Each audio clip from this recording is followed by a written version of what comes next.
Monsoon के चलते लगातार हो रही बारिश पर मुख्यमंत्री योगी आदित्यनाथ ने आज अफसरों के साथ समीक्षा बैठक की, जिसमें बाढ़ के साथ ही जल भराव को लेकर मुख्यमंत्री योगी आदित्यनाथ ने अफसरों से फीडबैक लिया और आगे का दिशा निर्देश भी दिया।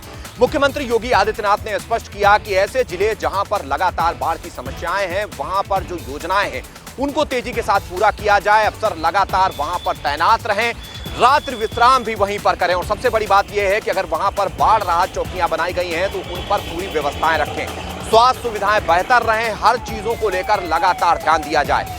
जिस तरीके की घटनाएं हिमाचल प्रदेश और उत्तराखंड में हुई है, अफसर उससे सबक लें और पूरी तरीके से तैयार रहें। अधिकारी पूरी तन्मयता से काम करें, जो प्रदेश सरकार की योजनाएं हैं उनको जमीनी स्तर तक लागू करें। हालांकि इस दौरान जो यूरिया या डीएपी की कमी कहीं भी ना होने पाए, प्रदेश सरकार के अधिकारी ये भी ध्यान दें।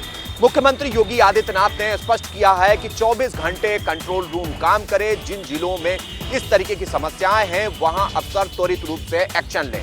निश्चित तौर पर मुख्यमंत्री चाहते हैं कि उत्तर प्रदेश में चीजें बेहतर ढंग से आगे बढ़ें। हालांकि इसके पहले भी वो समीक्षाएं करते रहे हैं, लेकिन आज भी बाढ़ राहत कार्यों के साथ ही विभिन्न चीजों को लेकर मुख्यमंत्री योगी आदित्यनाथ ने अफसरों को निर्देश जारी किए हैं। प्रदेश आज उत्तर प्रदेश बीजेपी मुख्यालय पे विस्तारकों को लेकर एक बड़ी बैठक की गई, जिसमें अवध क्षेत्र के सभी विस्तारकों को बुलाया गया था। ये वो विस्तारक थे जिन्होंने उत्तर प्रदेश का नेतृत्व किया था जब प्रधानमंत्री मोदी ने भोपाल में विस्तारकों को मन की बात और अपना बूथ सबसे मजबूत की कार्यक्रमों के दौरान अपना गुरुमत देते हुए नजर आए थे। माना जा रहा है कि अवध क्षेत्र में होने वाली जेपी नड्डा राष्ट्रीय अध्यक्ष की एक जनसभा के लेके भी इसमें दिशा निर्देश दिए गए हैं। साथ ही साथ 16 लोकसभा सीट को आने वाली अवध क्षेत्र में किस तरीके से आगे रणनीति दी जाए और किस तरीके से प्रधानमंत्री मोदी ने जो मूल मंत्र दिए उसके साथ आगे की रणनीति में काम करते हुए 2024 की मूल मंत्र के साथ रोड मैप तैयार करने का भी जिम्मा दिया गया है। माना जा रहा है कि अब आने वाले समय में और भी जो विस्तारक हैं, जितने भी क्षेत्र के विस्तारक हैं, उनके साथ भी धर्मपाल सिंह संगठन महामंत्री बैठक करेंगे और माना जा रहा है कि इसमें विस्तारक अपने क्षेत्र में किए जाने वाले कार्यों की समीक्षा करके उनका रिपोर्ट कार्ड देंगे, जिससे 2024 में तमाम जो सांसद हैं उनके सीटों का भी निस्तारण हो सकेगा और साथ ही साथ उम्मीदवारी करने वाले जो तमाम सांसदों के जो उम्मीदवार करने वाले जो कैंडिडेट्स होंगे उनका भी बायोडाटा लेके उनके काम की समीक्षा भी की जाएगी।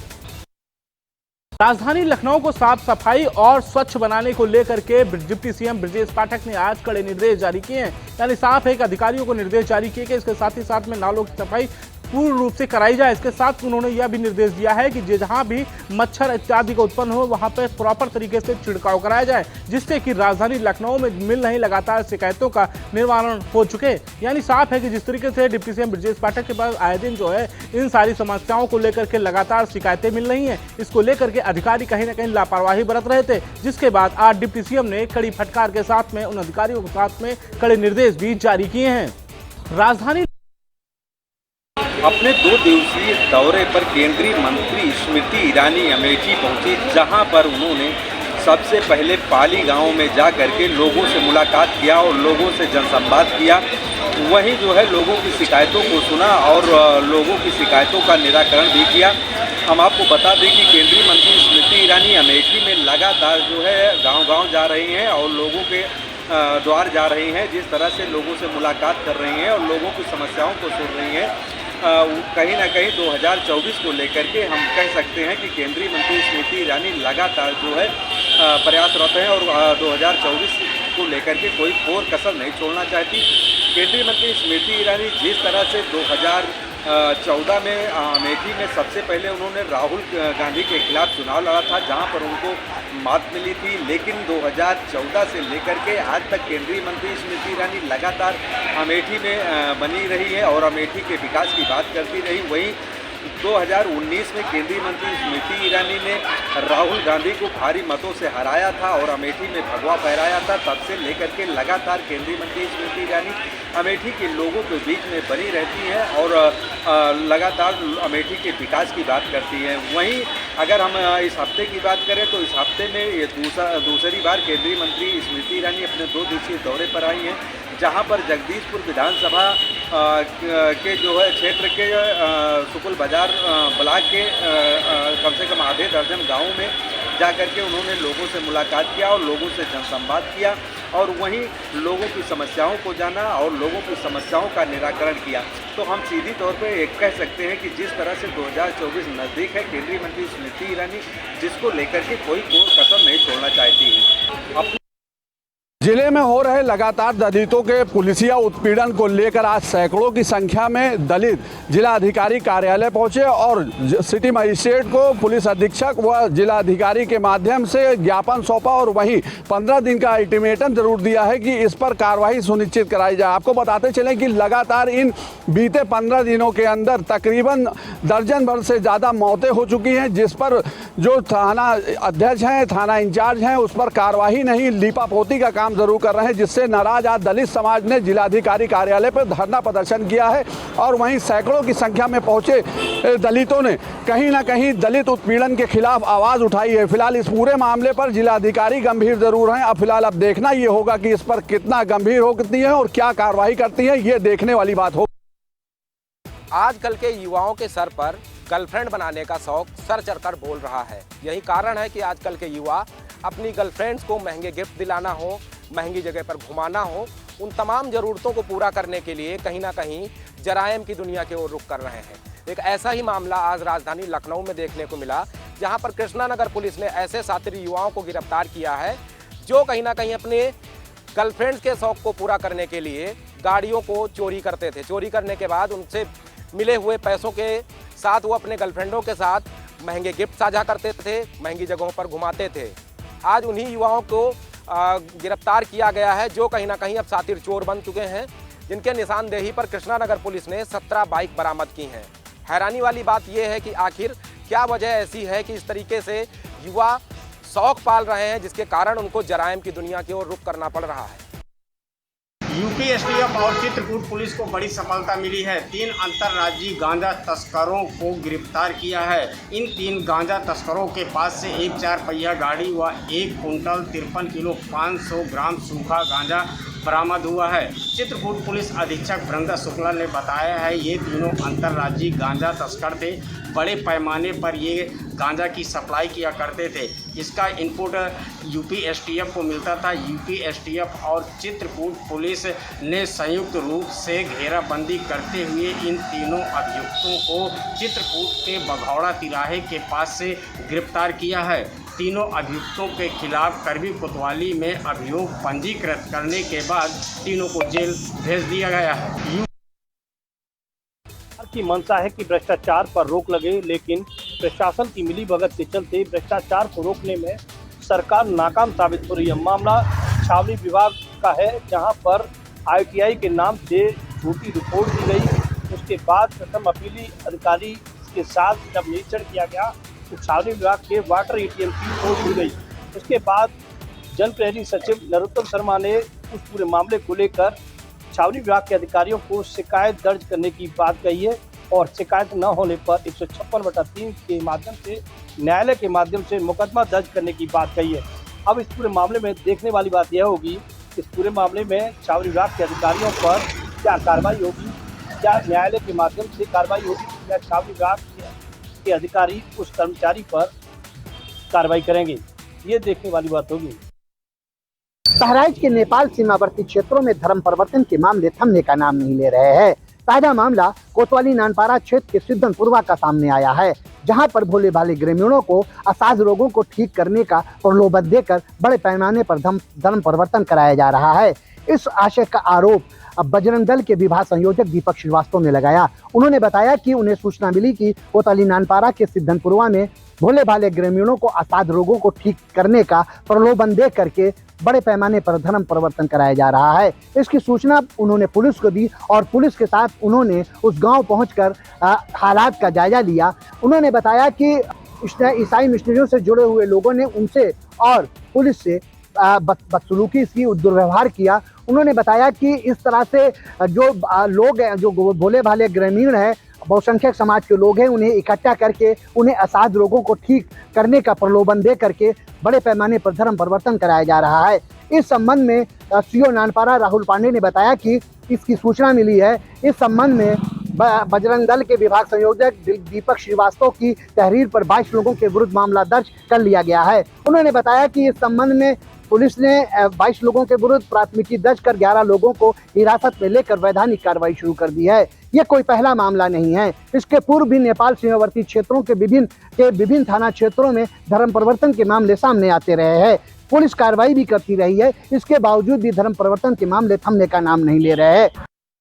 सीएचसी स्वार के अंदर 108 एम्बुलेंस के अंदर आज 2 बच्चों का जन्म हुआ। एक बच्चा सीएचसी के अंदर पैदा हुआ और दूसरा पहला ही एम्बुलेंस के अंदर उसने जन्म लिया है। ये अनोखा मामला जो है वो रामपुर का है। रामपुर के तहसील स्वार में सीएचसी स्वार के अंदर ये हुआ। ये 108 एम्बुलेंस है। इसके अंदर जिस तरह से लाया गया था महिला को लाकर सीएचसी में भर्ती कराया गया, उससे पहले ही उसने एक बच्चे को जन्म दिया। और अच्छी बात यह है कि दोनों ही बच्चे उसके स्वस्थ हैं और स्वास्थ्य के साथ साथ जो जच्चा है वो भी स्वस्थ है। डॉक्टर देवेश चौधरी ने बताया कि जच्चा और बच्चा दोनों स्वस्थ हैं और उनका प्रसव यहाँ कराया गया है। और लोगों से उन्होंने कहा है कि झोला छाप डॉक्टरों के चंगुल में ना फंसें, सीएचसी आएँ और आके अपना इलाज कराएं, जिसमें जो सरकारी लाभ है वो भी मिलेगा और जो सुविधा है वो भी मिलेगी। सीएचसी के अंदर जच्चा बच्चा दोनों सुरक्षित हैं। एनआईसीयू में उन बच्चों को रखा गया है जो पूरी तरह से स्वस्थ हैं और हंस खेल रहे हैं। तो देखने वाली बात यह है कि रामपुर के अंदर जिस तरह से स्वास्थ्य विभाग पटरी पर नज़र आता है, स्वास्थ्य विभाग पहले से कहीं बेहतर दिख रहा है, तो इसमें कहीं ना कहीं उप मुख्यमंत्री ब्रजेश पाठक की मेहनत साफ दिखाई देती है। मौसम विभाग ने दिल्ली और दिल्ली से सटे कई राज्यों में भारी बारिश का अलर्ट जारी कर दिया है। इस 2 दिन से चल रही बारिश के चलते कहीं जल भराव की समस्या, कहीं बाढ़ जैसी स्थिति और कहीं भूस्खलन भी देखने को मिल रहा है। इनको लेकर जो अलग अलग राज्य हैं वो तैयारियों में जुट गए हैं, क्योंकि इस भारी बारिश के चलते ही दिल्ली में आज स्कूलों को बंद कर दिया गया था। और इसके साथ ही हथनी बैराज कुंड में छोड़े गए 1 लाख क्यूसेक पानी के चलते दिल्ली में बाढ़ जैसी स्थिति उत्पन्न होने को है, जिसको लेकर दिल्ली के मुख्यमंत्री अरविंद केजरीवाल, आतिशी और सौरभ भारद्वाज मंत्री के साथ में अन्य उच्च अधिकारियों को लेकर एक हाई लेवल मीटिंग का गठन किया और उसके अंदर अधिकारियों से सुझाव मांगा है। आखिर कैसे इस स्थिति के अंदर ज़्यादा से ज़्यादा लोगों को सुरक्षित स्थानों पर पहुंचाया जाएगा और साथ ही किस प्रकार से इन जल भराव की समस्याओं से निपटाएगा। सावन के प्रथम सोमवार में प्रभु श्री राम की नगरी अयोध्या में उमड़ा आस्था का सैलाब। शिव भक्तों ने शिव की जय जयकार से पूरी अयोध्या को गुंजायमान कर दिया। सुबह से ही सरयू स्नान के बाद शिवालयों में लगी रही लाखों भक्तों का तांता। नागेश्वरनाथ, क्षीरेश्वरनाथ जैसे तमाम शिवालयों में सुबह से ही भक्तों ने जलाभिषेक किया। आसपास के जिलों के भी लोग अयोध्या पहुंचे थे, क्योंकि भक्तों का आना कल से ही शुरू हो गया था। बता दें, उनकी सुरक्षा को देखते हुए रूट डाइवर्ट भी किया गया। हाईवे पर या स्थानीय जगहों पर भी रूट डाइवर्ट किया गया है और पुलिस की व्यापक व्यवस्था की गई है। बता दें कि लगातार अयोध्या में कांवड़ियों का भी आना शुरू हो गया। बताया जा रहा है कि इस बार अयोध्या में सावन 2 महीने का मनाया जाएगा, जिसमें लाखों लाख श्रद्धालुओं के आने की संभावना है, जिसको लेकर के अयोध्या का शासन प्रशासन अलर्ट मोड पे है। जगह जगह सीसीटीवी कैमरों से निगरानी भी की जा रही है। अब देखा जा रहा है कि सावन मेले को किस तरह से उसको सुरक्षा व्यवस्था के नज़रिए से देखा जाए और इसके बाद मणि पर्वत मेले का भी शुभारंभ हो रहा है, जिसको लेकर कल जिलाधिकारी नीतीश कुमार ने भी इसका निरीक्षण। सावन मास के पहले सोमवार के दिन आज झांसी के तमाम मंदिरों में शिव भक्तों का जमावड़ा देखने को मिला। हर जगह ओम नमः शिवाय और हर हर भोले के बोल सुनाई दिए। आपको बता दें कि आज हजारिया बाबा महादेव मंदिर में भक्तगणों की भारी भीड़ उमड़ी। सुबह 4 बजे से ही जो शिव भक्त हैं वो शिवालयों पर आकर पूजा अर्चन करने में जुट गए।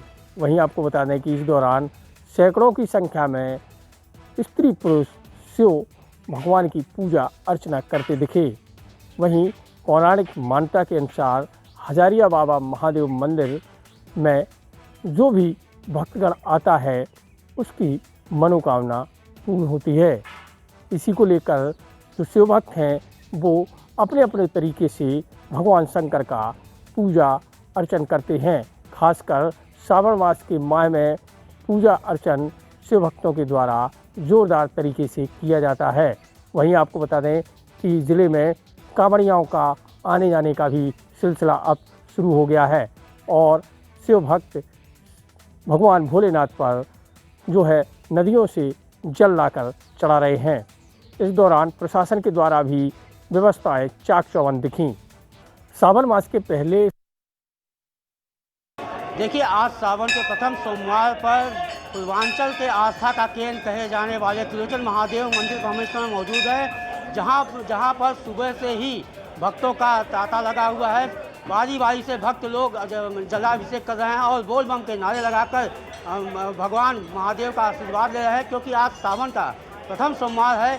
सुबह से ही यहाँ भक्तों की लंबी लंबी कतारें देखने को मिल रही हैं। सभी लोग बारी बारी से जलाभिषेक कर रहे हैं शिवलिंग पर, और क्योंकि सावन के प्रथम सोमवार को देखते हुए सुरक्षा की दृष्टि से यहाँ पर प्रशासन के द्वारा पुलिस के जवान चप्पे चप्पे पर मौजूद हैं। किसी तरह की यहाँ पर लापरवाही ना हो, किसी तरह की यहाँ पर कोई छेड़छाड़ न हो, जिसको देख के प्रशासन पूरी तरह सतर्क है, क्योंकि सावन के प्रथम सोमवार पर पूर्वांचल के आस्था के केंद्र कहे जाने वाले त्रिलोचन महादेव को क्योंकि लाखों की संख्या में यहाँ श्रद्धालु दर्शन करते हैं, जिसको लेकर सुरक्षा व्यवस्था करिए। जौनपुर से देवेंद्र करे, न्यूज़ इंडिया। सावन का पावन माह शुरू हो चुका है और आज सावन का पहला सोमवार है। ऐसे में भक्तगण दर्शन करने के लिए मंदिरों में उमड़ रहे हैं। बात करें आनंदेश्वर मंदिर की तो वहाँ पर सुबह से ही भक्तगण दर्शन करने के लिए पहुँच रहे हैं और बाबा शिव को मनाने के लिए और उनसे अपनी मनोकामना पूर्ण करने के लिए उनके दर्शन करने के लिए पहुँच रहे। कोई जलाभिषेक कर रहा है तो कोई बेलपत्र चला रहा है तो कोई फूल माला चढ़ा कर उन्हें पसंद करने का काम कर रहा है। इसके साथ ही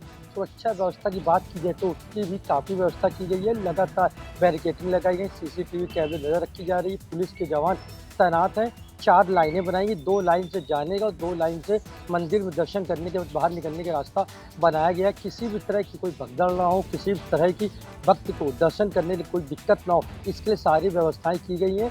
सुरक्षा व्यवस्था चाक चौबंद है। इसके साथ ही रूट डाइवर्जन भी किया गया है, जिससे कि जो भी भक्तगण मंदिर परिसर में दर्शन करने के लिए आएंगे तो वो गाड़ी लेकर अंदर तक ना जा सके, उनकी गाड़ी कहाँ पार्किंग होगी, इसके लिए सारी व्यवस्था बनाई गई है। रूट डाइवर्ट किया गया है, किसी भी तरह की जाम की समस्या भी ना बन सके। आपको बताते चले कि इस बार सावन महीना 2 महीने का पड़ रहा है, जिसमें 8 सोमवार होंगे। ऐसे में कहीं ना कहीं 2 महीना माना जा रहा है महासावन।